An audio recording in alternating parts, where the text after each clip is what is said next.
नमस्कार मंडळी, आज मुक्ताई घेऊन आले तुमच्यासाठी खास रेसिपी, जिला तेलंगणा साईडला अप्पालो असं म्हणतात आणि आंध्रा साईडला चक्कलो असं म्हणतात. चवीला अतिशय खमंग आणि चविष्ट लागणारी ही रेसिपी कुरकुरीत तर किती होते ते तुम्हीच पहा.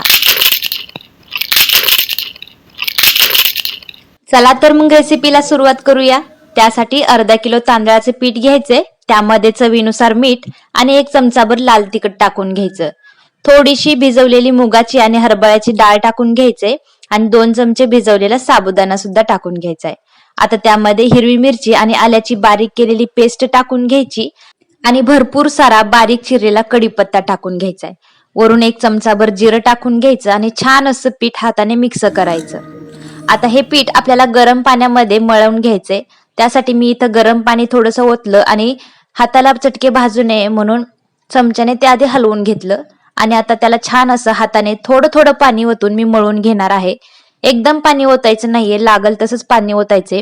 आणि इथं आपल्याला पीठ जास्त पातळही नाही आणि जास्त घट्टही नाही, तर अशा प्रकारे ही पिठाची कन्सिस्टन्सी ठेवायची आहे. तर 15 मिनिटं हे पीठ असंच झाकून ठेवलं होतं, तर तुम्ही बघू शकतात अशा प्रकारे हे पीठ झालेलं आहे.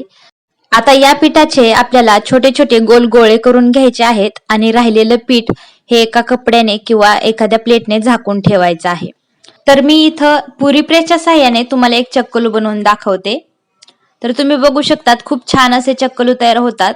जास्त पातळही नाही आणि जास्त जाडही नाही, छान गोल गरगरीत असे तयार होतात. आता ज्यांच्याकडे पुरी प्रेस नाहीये त्यांच्यासाठी पण मी इथं एक खास ट्रिक सांगितलेली आहे. इथे आपल्याला असाच एक प्लास्टिकचा कागद घ्यायचा आहे आणि त्याला सुरुवातीला दोन्ही बाजूने तेल लावून त्यावरती हा गोळा ठेवून आपल्याला छान असं प्लेटने दाबून घ्यायचं आहे. तुम्ही बघू शकतात या प्लेटने सुद्धा खूप छान असे चक्कलू तयार होतात. तर इथे मी एकदमच भरपूर सारे चक्कलू तयार करून घेतलेले आहेत आणि आता त्याला तेलामध्ये तळून घेणार आहे. आता हे चक्कलू एक एक करून मी तेलामध्ये सोडून घेते. इथं तेल आपल्याला जास्त गरम होऊ द्यायचं नाहीये, मीडियम फ्लेम वरतीच हे आपल्याला तळून घ्यायचं आहे, तेव्हाच ते छान कुरकुरीत असे होतात.